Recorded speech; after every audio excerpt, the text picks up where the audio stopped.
Bonjour Olivier Berthe. Bonjour. Vous êtes le président des Restos du Cœur, bienvenue sur Europe 1. Vous savez que nous sommes ici dans un studio très particulier. C'est le studio Coluche, c'est ainsi que nous l'avons baptisé, parce que c'est là que Coluche faisait ses émissions à Europe 1. Et c'est ici que le 26 septembre 1985, à l'endroit où je me trouve, Coluche a lancé un appel aux auditeurs. Un appel qui allait entrer dans l'histoire. On écoute. Beaucoup de courriers de chômeurs qui disaient « Vous êtes bien gentil, vous chantez pour médecins sans diplôme, mais tout le pognon s'en va à l'étranger, quand est-ce que vous allez chanter pour les chômeurs ?» Et j'ai eu une petite idée comme ça, si des fois il y a des marques qui m'entendent, qui sont intéressées par sponsorer une cantine gratuite, nous on est prêts à aider une entreprise comme ça, qui ferait un resto gratuitement. Alors tous ceux qui sont intéressés, tous ceux qui voudraient nous contacter pour ça, on est prêt à recevoir les dons quand il y a des excédents de bouffe à droite à gauche. À ce moment-là, nous on pourrait peut-être les récupérer et puis on essaiera un jour de faire une grande cantine, peut-être cet hiver, gratos. Voilà. Je lance l'idée comme ça, s'il y en a qui nous écoutent et que ça intéresse, ils nous écrivent.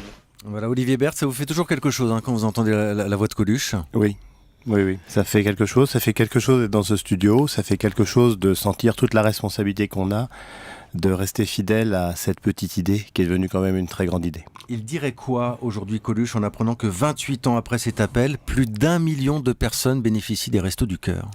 Ça, je ne me perdrai jamais de le dire parce que je crois qu'on ne peut pas faire parler les personnes disparues par respect pour lui, par respect pour sa famille.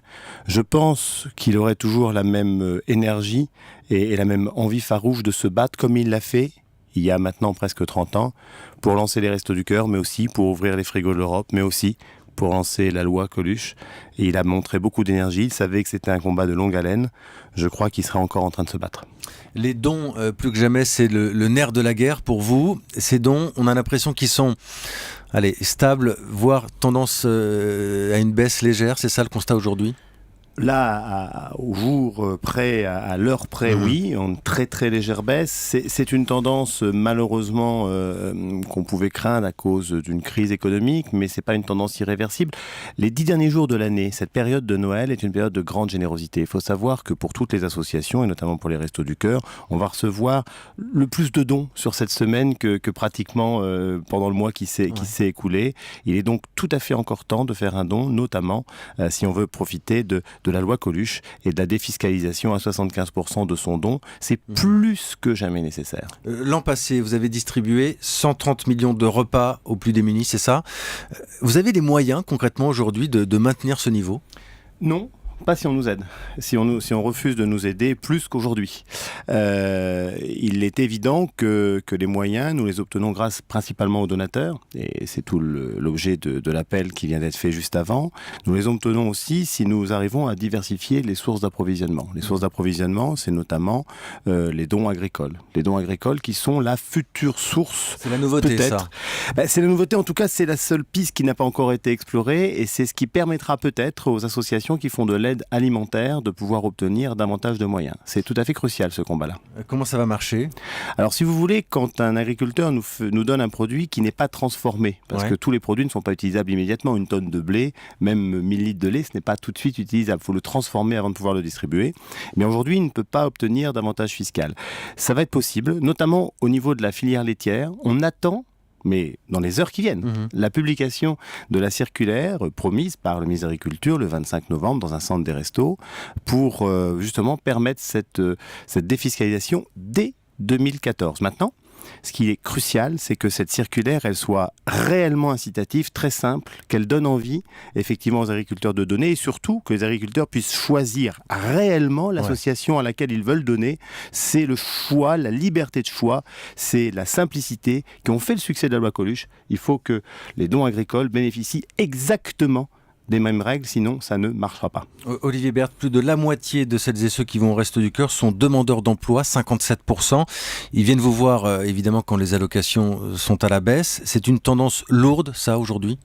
Oui, c'est une tendance lourde et c'est une tendance qui n'est pas en voie de s'améliorer. C'est bien pour ça que nous sommes Absolument, avec le sens des responsabilités, en train de nous mobiliser pour faire face non seulement à cet hiver, mais probablement aux 2 années qui viennent, parce que le nombre de chômeurs en fin de droit qui a augmenté depuis ces derniers mois, eh bien, malheureusement, nous le retrouverons dans les personnes accueillies au resto d'ici 18-24 mois. Il faut donc que cette mobilisation, elle ne soit pas un feu de paille, il faut qu'elle soit de longue haleine, car c'est en se mobilisant tous qu'on arrivera effectivement à les réaccompagner vers l'emploi durable, ce que nous faisons aussi, parce que les restos, ce n'est pas que de l'aide alimentaire. Je vous entends souvent dire justement que les restos sont un outil d'insertion, de réinsertion. Qu'est-ce que ça signifie ? Ça signifie que dans nos chantiers d'insertion, que là où on fait de l'accompagnement scolaire, de l'accès aux droits, de la lutte contre l'illettrisme, de l'aide au logement, on aide les personnes accueillies non seulement par un repas, mais aussi bien au-delà à essayer de se réinsérer dans la vie professionnelle ou dans la vie tout court.